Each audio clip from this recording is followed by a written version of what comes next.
بسم الله الرحمن الرحیم. شروع کوم په نامه د خدای چې بخښونکی او مهربانه دی.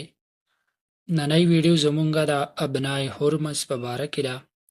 ابنای هرمز څه شی دی او د دې د بندېدو له وجې په دنیا باندې کم اثرات غورځېدی شي. څنګه چې تاسو ته پته ده د اسراییلو او د ایران چې کم جنگ روان دی، نو تېره ورځ په هغې کې امریکې حمله وکړه په د ایران په اټومي تنصیباتو باندې. نو د هغې په جواب کې ایران چې کم دی د ابنای هرمز د بندش اعلان وکړو، باقاعده بل منظور کو د خپل پارلیمنت نه، لیکن حتمی فیصله چې کم ده هغه نه ده شوې. حتمی فیصله به سپریم لیډر کوي.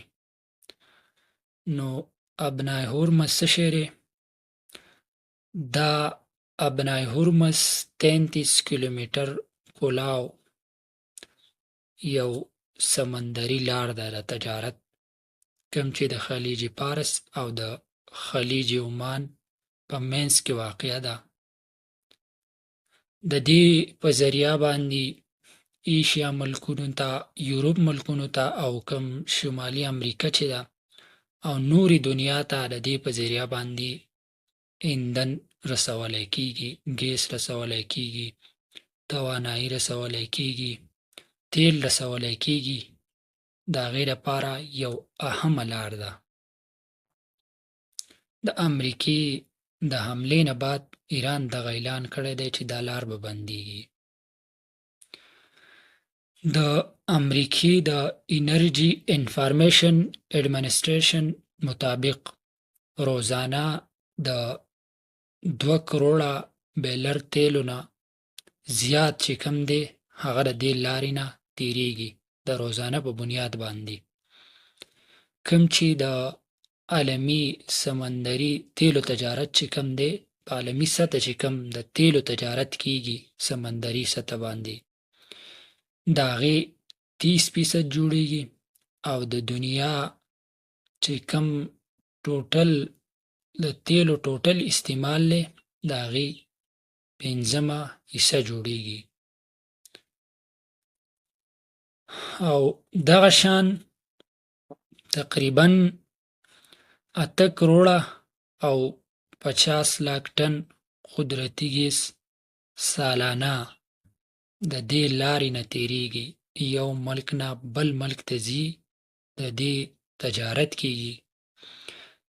او کم چې د عالمي LNG تجارت د ګیس چې کم تجارت دی د هغې تقریبا 21% جوړیږي.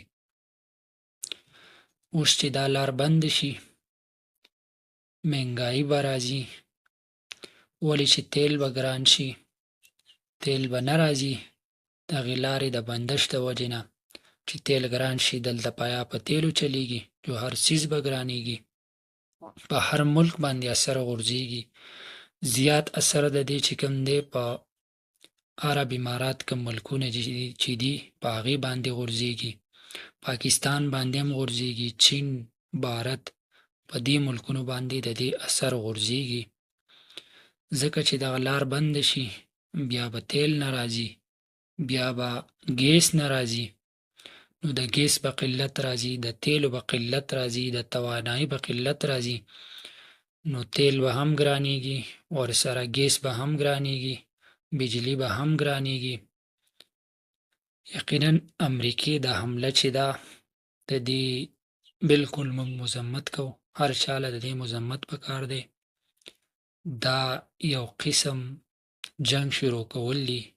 ټرمپ چې څنګه هغه کوي د امن دعوې کوي، نو د هغې برعکس چې کوم دی ټرمپ لګیا دی د یو تیسری جنگ عظیم کومه ابتدا چې ده نو دا کوي.